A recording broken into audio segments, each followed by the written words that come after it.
sobat, selamat datang di podcast Ada Apa Sih? Yang akan membahas tentang semangat anak muda dalam menjaga warisan Indonesia.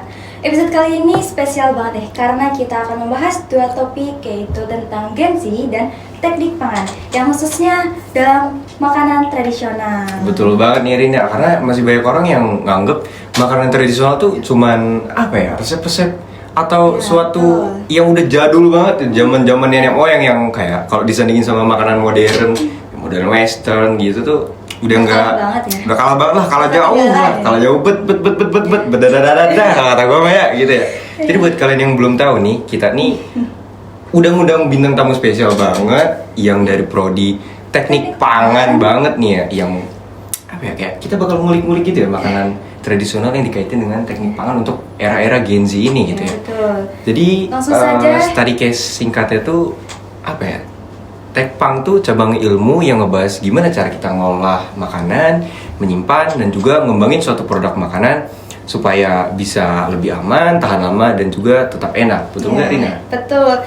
Buat tahu lebih lanjutnya, kita udah bareng nih sama Kak Damar yang lebih tahu tentang apa sih Tekpang itu, ya kan? Iya, betul banget itu. Aduh, Kak Damar nih. Yang sudah ada di depan kita. Gimana Kak Damar, kabarnya? Sehat, Alhamdulillah sehat banget. Alhamdulillah sehat banget ya. Aduh, sorry banget nih ya ganggu waktunya. Tenang aja, tenang. Udah emang prodi Tekpang, ganteng, baby face, cool banget. Aduh, Jadi hima lagi ya. udah sekeren itu kan Kak? Amin. Keren banget nih Kak Damar nih. Buset kata Ngomong gue. kesibukannya apa nih Kak Damar sekarang? Kesibukan sekarang masih berkutat dengan laporan magang tuh, tapi alhamdulillah udah daftar sidang. Terus sekarang aku juga lagi jadi asisten praktikum 2 mata kuliah. Apa sih itu kalau boleh tahu? Kalau yang sekarang aku ambil satuan operasi. Satuan operasi itu kayak kita proses teknis kayak tapi untuk di bidang makanan kayak kita penyagraian kopi, kita pengemasan, terus kita ibaratnya penggorengan, pembuatan keju. Baik banget ya berarti. Banyak. Lumayan sibuk. Satuan operasi itu dia proses pembuatan sesuatu gitu. Sampai proses pengemasan segala macam, ya itu satuan operasi. Terus aku ada juga ambil mikrobiologi pengolahan pangan. Mikrobiologi, sains nih ya. Iya. Yang biologi banget itu. sama topik yang sekarang. Iya. IPA banget nih anaknya ya, IPA banget Udah nih. kelihatan nih.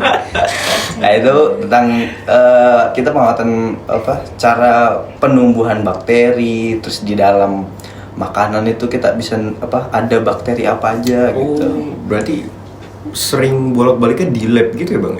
Ya itu aku lebih suka di lab daripada harus duduk di kelas. Iya sih. Praktikum banget. Iya, ngebosenin banget ya. Misalnya kita ngebahas-bahas suatu bakteri segala macam, masa kita ngeliatnya harus begini ya? Ini kagak nyambung banget gitu. Ngantuk banget kalau di kelas tuh. Mending di laboratorium kan kita bisa ngelihat kita bisa praktek segala macam.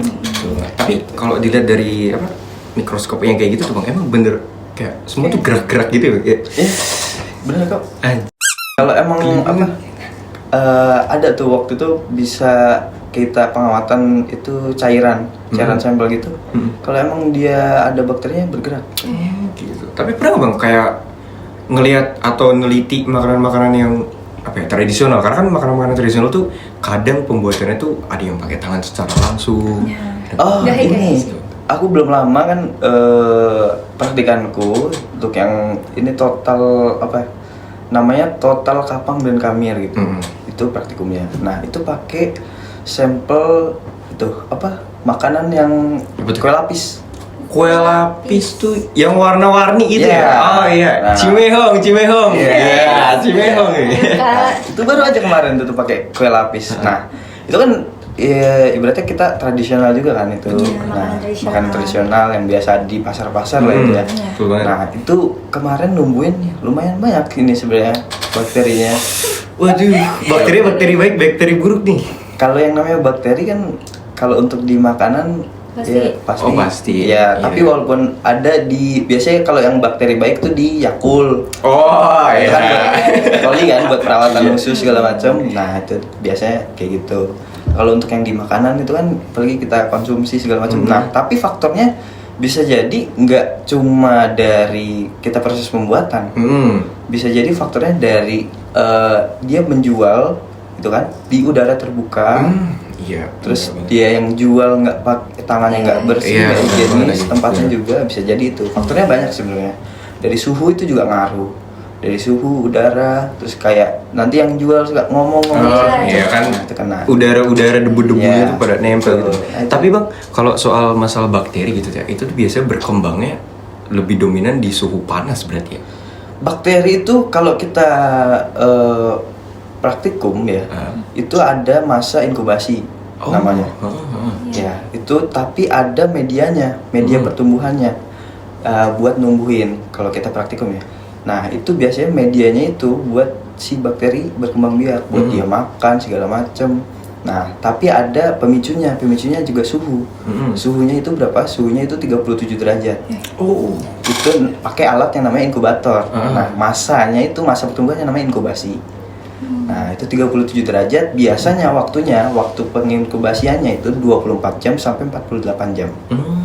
Gitu. Jangka waktunya segitu Iya. ya untuk masa Nah, perkembangan. biasanya nanti dia kalau tumbuhnya bagus, dia berbentuk koloni-koloni gitu. Bulat-bulat. Nah, nanti kalau misalkan diamatin di mikroskop, itu macam-macam bentuk bakterinya. Ada yang batang, spiral gitu. Ada yang bulat ya? gitu. Pengetahuan baru nih. Iya nih. Iya. Jadi buat kalian yang belum tahu, ternyata Tepang tuh nggak cuma tentang makanan-makanan Makanan aja gitu, proses penyajian, produksi segala macam. Ternyata dari yang kita tahu dari Kak Damar itu banyak banget informasi yang ya baru banget, satu pertanyaan, dua pertanyaan yang kita teliti gitu, yang kita tanyain. Ternyata jawabannya udah mind blowing banget di luar apa yang seharusnya kita ketahui gitu. Aku mau nanya nih ke Kak Damar yang notabene anak teknik pangan ya. Apa sih peran penting dalam melestarikan makanan tradisional di tengah perkembangan tren kuliner modern saat ini? Kalau peran aku menjawab sebagai seorang mahasiswa teknologi pangan ya. Peranku sebagai mahasiswa teknologi pangan itu sebenarnya aku punya posisi yang sangat strategis gitu untuk pengembangan tren makanan tradisional. Kenapa? Karena aku nggak cuma belajar di bagian gizi, bagian keamanan pangan segala macam, tapi aku juga mempelajari yang namanya kualitas pangan. Kualitas pangan itu harus bagus seperti apa, terus memperpanjang umur simpan makanan. Kan banyak makan makanan tradisional kan yang Gampang banget cepet basi gitu ya, tahan kita lama gitu kan. bener. Terus kita juga nggak tahu kualitasnya, ingredientsnya, bahan-bahannya seperti apa gitu. Nah, kita juga belajar itu kan untuk kualitasnya, untuk pengembangan nanti dia. Terus kayak tadi bisa juga pengemasannya. Kan kemasan juga kadang kita sebagai Berpengaruh. sebagai pembeli kan kita juga mikir kan, wah ini menarik nih gitu. Kadang kita malah lihat kemasannya dulu sebelum nyobain. Nah itu. Nah selain itu makanya kita juga belajar di teknologi pangan itu juga, makanya tadi aku bilang belajar di satuan operasi pengemasan. Nah itu juga kita penting di itu. Kita juga belajar tentang teknik penjualan juga sebenarnya. Marketingnya juga berarti ya? Ke Luas arah banget. Iya, kita kan juga belajar kewirausahaan soalnya. Gitu. Makanya macam-macam sebenarnya agak lebih kompleks kalau teknologi pangan tuh. Kita belajar ekonomi juga, ekonomi teknik ada, terus belajar kewirausahaan itu tuh semua nyangkut ke berhubungannya nanti ke pemasaran dari makanannya. Makanya kita juga bisa menginovasikan, kita juga harus bisa tahu pasarnya dong. Iya, harus kreatif kita. Iya, Bang ya. Nggak bisa kita harus tahu keunggulan dari makanan kita. Biasa kalau kayak dari makanan tradisional mungkin kita bisa inovasi di bagian bahan-bahannya. Ada bahan yang mungkin itu nanti susah dicari, ya kan? Untuk yang era sekarang, terus kita juga bisa tahu alternatifnya bahan yang mudah dicari apa gitu. Itu kan bagian dari inovasi. Kita juga nanti manfaatnya kan pasti bisa berbeda gitu. Kalau kita ganti bahan tapi yang serupa, tapi tidak mengubah cita rasa, mengubah cita rasa aslinya gitu loh. Malah justru kalau semisalnya lebih baik tuh apa ya, makanan-makanan tradisional ini bener banget dari kata Kak Damar ya, dikemas dengan yang lebih baik, lebih menarik, terus juga dari segi pengawetannya juga diperbagus gitu Kak. Apalagi Gen Z kan sekarang lebih tertarik sama makan makanan yang modern. Iya gitu. Itu kan tradisional itu udah kesingkir banget nih. bener banget. Harusnya kan bisa disandingkan gitu ya. Apalagi kita itu di negara kita sendiri gitu. Kenapa? Modifikasi lagi, jadi estetik, lebih menarik. Tapi kadang ada ibaratnya masyarakat ini juga perlu diedukasi terkait masalah makanan tradisional yang dimodifikasi. Betul. Kadang juga ada asumsi-asumsi yang bilang kalau misalkan udah dimodifikasi itu menghilangkan budaya aslinya dong. Itu sih. Ya kan? Itu sih. Sebenarnya kan tujuan kita memodifikasi kan untuk mengembangkan makanan tersebut. Bener banget, bener. Biar mencapai pasar nasional, pasar global. Jadi orang-orang kan pada tahu gitu kan. Itu kadang itu yang perlu juga diedukasi masyarakatnya. Kalau yang mau modifikasi itu nggak melulu menghilangkan budaya aslinya gitu loh dari makanan tradisional itu. Gitu ya. Itu ya penting banget sebenarnya itu. Emang ya, Gen Z nih terutama ya, makanan tradisional tuh nggak cuma makanan nenek moyang ya, jadi kita harus melestarikannya juga ya, gitu ya. Kayak mungkin kalau lihat sekarang kayak bakpia mungkin banyak macam-macam bentuknya. Bener Itu banget. bagian dari inovasi gitu. Apalagi sekarang kan ada varian bapia kukus gitu ya bang. Nah, kalau bakpia Rasanya kukus juga sebenarnya itu udah lama sebenarnya kalau bakpia udah lama. kukus. Kayak kalau yang sekarang tuh mungkin variannya tuh Rasa. yang baru rasa, Oh, iya, lebih keras. rasanya Banyak lebih gitu. kompleks, lebih banyak macamnya, terus bentuknya juga. Teksturnya juga. Iya. Soalnya terakhir tuh yang terbaru tuh bapia yang kayak bapau itu loh, yang dalamnya coklat lumer. Nah, itu kan inovasi baru kan? Iya kan? Iya, Itu iya. bakpia tapi modifikasi gitu. Iya, tapi ya emang agak-agak pricey gitu ya. Iya. Nah, itulah. Dompet banget. Inovasi bagian bahannya, mungkin bahannya lebih bagus. Iya, kuantitas, gitu. kualitas bahannya lebih Kualitasnya bagus, bener Ya, banget lebih sih. mahal gitu. Dari kemasan pasti mereka juga lebih bagus itu. Menarik sih, Lebih bener sih. tertarik ya. Iya. Kotakannya tuh mirip sama pai susu gitu ya, yang apa ya? Kayak ada plastik tembus pandang Iya, gitu kan, iya. jadi Iya. orang, apa nih? Lebih Gitu. Bagus nih gitu kan. Menarik nih gitu. Menarik banget gitu kan. Itulah S3 marketingnya mereka. Jago mereka makanya. Murahnya nih Bang Damar gitu ya. Menurut Bang Damar dan menurut kita juga yang sebagai generasi Gen Z. Gen Z gitu ya, dengan latar belakang Bang Damar yang dari teknik pangan tuh ada nggak sih cara untuk ngembangin inovasi dari makanan tradisional melalui tekpang tuh? Kalau melalui tekpang inovasi ya, Iya, inovasi. inovasi. Sebenarnya kalau tekpang itu kalau kami waktu kami kan ada penyambutan mahasiswa baru kan. Iya. Benar banget. Nah, kami menyebut mereka inovator muda. Inovator muda. Oke. Inovator Menarik. Nah, kami itu sebenarnya emang bagian tugas penting kami yang menginovasi. Menginovasi makanan yang ada, ya kan? Buat biar bisa lebih menyatu dengan era yang ada gitu. Kayak kita semakin berkembangnya zaman, mungkin pasti selera orang Makin berbeda makin itu lidah kompleks, kita. makin beda-beda, mungkin semakin tinggi. Tinggi. Ya, gitu. Itu bagian dari kita. Iya sih. Makanya kita juga harus tahu pasar, tahu bahan yang bagus, tahu teknologi terbaru untuk proses pembuatan makanan, teknologi pengemasannya kita juga harus tahu. Makanya itu. Ya mungkin inovasinya bagi orang yang melihatnya dari kacamata yang kayaknya sama aja, tapi kan sebenarnya itu tuh ada inovasi Iya, tersendiri. perbedaan. Iya. Gitu. Kayak kemarin aku habis bikin gelar produk itu dark coklat itu dicampur dengan ubi Dark coklat sama ubi. ungu. Taro berarti ya? Ubi ungu tuh taro bukan sih bang? Enggak, Bukan. Oh beda lagi ya? Taro tuh bukan dari ubi ungu berarti ya? bukan. Wah. Ada lagi Ubi ubi ungu. ungu kan? Iya, ubi ungu. Ungu bentuknya. Bener-bener Bentuknya. ungu. Nah. Warnanya. Aku ngejualnya apa di situ? Hah? Itu emang coklat ya kan, Iya. coklat batang. Hmm. Tapi aku ngejualnya itu yang dengan pemanis alami. Oh, stevia.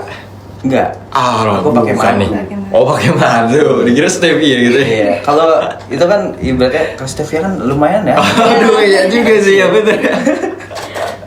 Nah itu tuh gelar produk temanya itu makanan untuk anak-anak. Oh untuk anak-anak. Kayak harus yang rendah gula kan. Rendah gula, Kita bergizi lihat gitu Makanan ya. sekarang kan isinya gula semua ya kan. Bener banget sih, makanya banyak banget yang kena diabetes Nah, segala asal macam. ternyata kalau Anak gula muda tuh ini ya. bikin overthinking loh. Tapi bang itu produk yang abang bikin tuh yang kita tahu dark coklat itu kan ada pahit-pahitnya gitu ya bang. Itu dominan rasa itu seperti apa? Atau mudah nggak diterima di anak-anak? Justru dominan rasanya manis. Dominan rasanya manis. Karena yang menguat rasa manisnya Hah? dari ubi ungu. Oh. Udah manis Ubi ungu alami tuh dari manis. ubi ungunya. Ubi ungu itu manis banget. Dia manis alami, tambah kita kan pakai madu. Nah, madunya malah kita dalam satu pengadonan itu cuma 2-3 sendok. 2-3 sendok aja itu. Dari sebanyak itu tuh. Iya. Kita bikin sekitar 200 gram. Madunya tuh cuman itu 2-3 sendok. Dikit banget berarti ya. Yang manis kuatnya itu ya dari ubi ungu. Nah itu tuh dari pembuatan itu tuh ubi ungunya diapain bang kalau boleh tahu? Ubi ungu cuma dikukus, cuma di aduk rata sama coklat dark coklatnya. Terus kita tambah karena manis kan. Iya betul banget. Kita tambahin lagi ini ya kakao bubuk. Oh iya kakao Iya. coklat bubuk coklat bubuk. Iya. Gitu biar nggak terlalu manis karena ubi ungunya tuh manis banget. Gitu ya. Nah itu kemarin lumayan dapat juara favorit. Waduh, buset Keren banget banget. nih. Kongres banget nih bang dapat juara favorit ya. Lumayan tuh A nilainya. Berarti itu bisa bikin UMKM baru tuh ya, gitu ya. Bisa. Inovasi yang ya itu bentuk inovasi juga yang patut dikembangin gitu ya. Apalagi dari generasi kita yang bisa dibilang generasi pemalas gitu ya, Gen Z gitu ya. Aku juga akhir-akhir ini lagi kemarin baru nyoba bikin makanan Apa tuh? cheese bread. Cheese bread. Iya. Apa tuh? Roti keju. Oh. Tapi isiannya lagi-lagi pakai ubi ungu. Kayak Bener-bener dominasi idenya. ubi ungu nih ya. Iya. Karena kalau Tradisional banget. Bener Ya. banget. dia kan seratnya bagus kan itu. Oh iya sih bener. Bagus serat, terus pemanis manis pokoknya manis itu dari ubi ungu aja cukup, nggak usah pakai gula. Nah itu kemarin dibuka itu kan lumer itu. Kalau cheese bread. Oh iya sih, ya tuh mozzarella segala macam seneng Iya, banget. pakai mozzarella juga. Aku akhir-akhir ini lagi nyoba-nyoba gitu. Ini bang, ada lagi nih satu pertanyaan mungkin agak sedikit berat gitu ya. Ada nggak sih tantangan dari cara ngegabungin pendekatan teknik pangan sama pelestarian budaya kuliner gitu kayak makanan-makanan tradisional? Kalau cara gabunginnya ini ya, mungkin keresahannya itu untuk teknologi yang sekarang itu semakin berkembangnya teknologi kan, untuk kita melihat teknologi itu kan itu harus efisien, harus instan, ya kan? Harus yang pokoknya yang serba cepat gitu. Iya, bener banget. Sedangkan kalau kita compare dengan masalah makanan tradisional, itu kan makanan punya filosofi, punya proses yang panjang, ya kan? Punya alur cerita yang panjang. Dalam proses pembuatannya pun banyak makanan tradisional yang punya proses panjang, gitu kan. Nah, kita harus mengcompare itu dengan teknologi yang apa-apa harus cepat, harus efisien, gitu kan. Nah, itu mungkin keresahannya di situ. Kita harus bisa compare itu gimana pun caranya, tapi tidak merubah keasliannya. Itu. Berarti sebenarnya tuh bisa kita meng-compare itu, cuman ada problem di situ yang dimana kita harus sabar berarti ya bang, dalam pengolahan gitu ya. Benar. Supaya bisa menjadikan melalui teknik pangan tuh bahwa sebenarnya kita bisa melestarikan, tetapi ya memang ada waktunya gitu, tidak bisa kita terburu-buru. Tapi poin pentingnya kalau untuk kita melestarikan itu dari kita sendiri dulu. Bener banget sih. Ya kan? Kita misalkan kita dari kayak di UAD inilah, kita di daerah-daerah macam-macam gitu kan. Nah, masing-masing individu tuh harus tahu makanan tradisional di daerah mereka itu apa sih. Iya. Kan dari mereka nongkrong, dari mereka ngumpul bisa ngomong, di daerah gue ada makanan. Oh iya bener. Sharing. Apalagi biasanya kalau lagi balik kampung gitu bang ya, abis liburan, nah Itu oleh-oleh. nih gue bawa ini nih, gue bawa dari ini. Itu kan bagian dari melestarikan, ya kan? Iya sih. Itu sebenarnya keresahannya ya balik lagi ke diri kita. Kita nggak tahu, mungkin banyak yang nggak tahu makanan tradisionalnya apa. Untuk ngelihat yang di era sekarang mungkin banyak anak-anak yang nggak tahu, kayak mungkin kue cucur gitu. Bener Sudah banget, hilang, cucu. Mas. Iya. Apalagi maksudnya faktornya apa ya, kayak kita nih saking malesnya gitu bang, karena udah terbiasa dan terkontaminasi sama yang namanya barat Europe gitu ya. Apalagi makanan Korea yang bentuk-bentuknya ini estetik nih buat difoto kan. mungkin makanan tradisional yang terkenal banget ya untuk di kalangan cewek-cewek tuh seblak. itu kan tradisional dari daerah Jawa Barat kan? Dari Jawa Barat, bener banget, dari Jawa Barat. Paling itu Dari ya kan. Bandung tuh. Kalau kayak gemblong, kayak cucur, gitu kan, Mulai itu yang ada di tersisihkan. pasar itu. Iya. Itu kan. Rata-rata kalau yang nggak ke pasar, nggak diajak orang lain nggak tahu itu dari kecil ya kan. Apalagi kalau di Jogja sendiri ya, karena kita tinggal di daerah Jogja gitu ya, berhubung kita kuliah di Jogja, untungnya tuh masih ada orang yang kayak suka banget jualan jajanan tradisional, jajanan pasar gitu. Apalagi di depan kampus kita juga kan ada. Iya, di depan itu. Jajanan Nah, itu tradisional. bagus itu sebenarnya. Buat apa? Pelestarian gitu. Pelestarian. Nah, tapi nanti semakin banyak semakin berkembang, mungkin bisa jadi minatnya Semakin tinggi juga, semakin Iya. bagus. Malah pelestariannya merata jadi gitu ya. harusnya kita sebagai ibaratnya yang muda lah. Itu kita ya tadi yang aku bilang, kita tahu dulu nih makanan dari daerah kita tuh apa. Kita sharing segala macam. Mungkin bisa jadi kita nanti bisa inovasi bareng Iya, bener-bener. untuk makanan. Ada ketertarikan sama dimodifikasi. sesuatu makanan Iya. tradisional dari daerah lain. Iya, gitu. Itu buat pengembangannya. Gitu. Oh, udah lama banget nih ya ngobrol. Gak kerasa ya. Mungkin ada nggak dari Rina nih? Karena aku dari tadi udah saking terlalu banyak nanya, terlalu banyak ilmu yang terserap sampai bingung nih mau nanya apa lagi. Mungkin ada nggak pertanyaan dari Rina gitu? Pertanyaan terakhir ya Sebelum Kak. closing. So untuk terakhir sekaligus closing dalam podcast ini buat Kak Damar, ini sekaligus untuk menjawab Gen Z ya yang belum tahu gimana sih cara ngatasin supaya warisan makanan tradisional ini nih tetap hidup di masa depan. Untuk tetap hidup di masa depan, sebenarnya poin pentingnya itu yang udah kita bahas tadi. Inovasi, modifikasi, sama pemasarannya itu lebih Iya.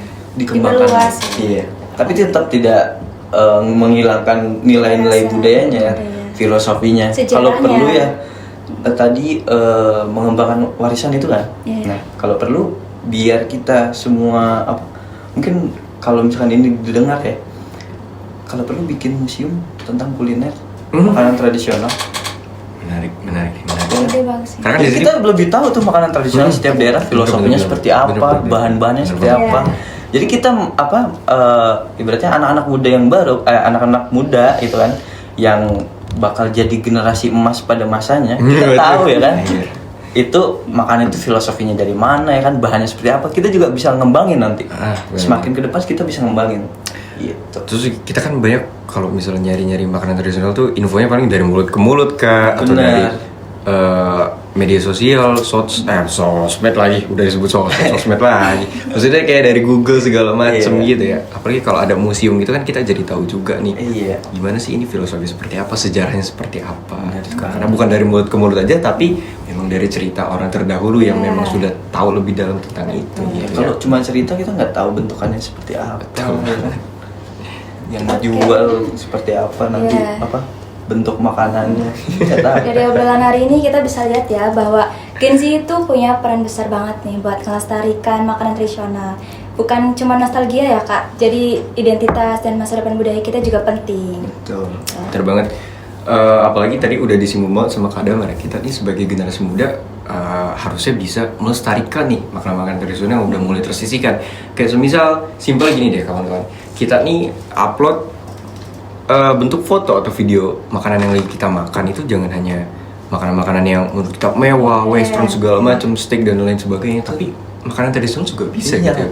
Kita jangan Lebih malu kalau otentik. kita punya makanan tradisional yang banyak. Bener loh. banget gitu. Jangan malu gitu.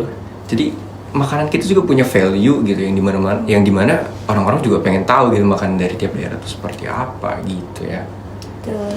Oke, makasih banget Kak Damar udah mau ngeluangin waktunya dan Makasih banget, Kak pengalaman Damar. serta Sama-sama. inovasi mengenai Makasih juga. apa yang belum kita ketahui dan penonton belum ketahui juga. Betul banget. Semoga obrolan kali ini dapat membuka mata kita bahwa warisan kuliner bukan hanya soal rasa, tapi juga identitas, sejarah, dan keberlanjutan. Betul Oke. banget. See you. See you guys.